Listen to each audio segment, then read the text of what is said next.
రకాల చర్మ సమస్యలకు శాశ్వత పరిష్కారం ఈ శ్రీత 9281458181.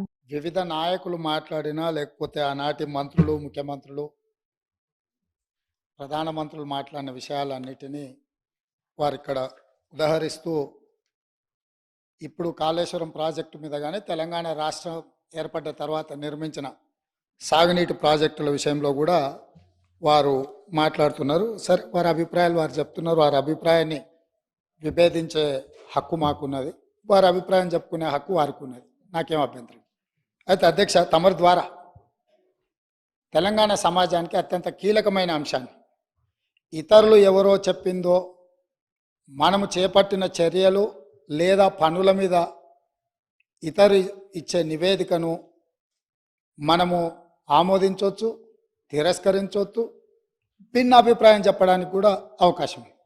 కానీ మనమే ఒక ఆలోచనతో కొంతమంది అధికారులను, ఒక గ్రూప్ ఆఫ్ ఇంజనీర్స్, రిటైర్డ్ ఇంజనీర్స్ను కూర్చోబెట్టి నా ఆలోచన ఇది, నేను ముందుకు వెళ్ళాలనుకుంటున్న విధానం ఇది, దీని మీద సాంకేతిక నిపుణులుగా మీ అభిప్రాయాన్ని కూలంకషంగా పరిశీలించి అన్ని పరిణామాలను పరిగణలోకి తీసుకొని మీరు నివేదిక ఇవ్వండి అని చెప్పి గత ముఖ్యమంత్రి కల్వకుంట్ల చంద్రశేఖరరావు గారు, ఆనాటి సాగునీటి పారుదల శాఖ మంత్రి తన్నీర్ హరీష్ రావు గారు గోదావరి ప్రాజెక్టుల మీద రిటైర్డ్ ఇంజనీర్స్తోని ఒక కమిటీని నియమించారు అధ్యక్ష.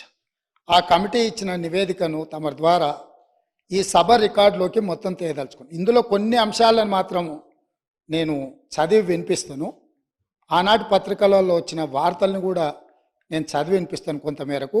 ఈ మొత్తం రికార్డును నేను సభలో రికార్డు ప్లే చేయదలుచుకున్నాను. నేను ఈ చదివి వినిపించిన తర్వాత ఈ టోటల్ రికార్డు సభ దీంట్లోకి తీసుకోవాల్సిందిగా తమరి నేను విజ్ఞప్తి చేస్తున్నాను అధ్యక్ష. ఈ report of committee barrages and Godavari and Pranahita Chevella, ఈ కమిటీని ఆనాటి ముఖ్యమంత్రి చంద్రశేఖరరావు గారు నియమించారు. ఇది 14 పేజీల కమిటీ నివేదిక ఇచ్చింది అధ్యక్ష.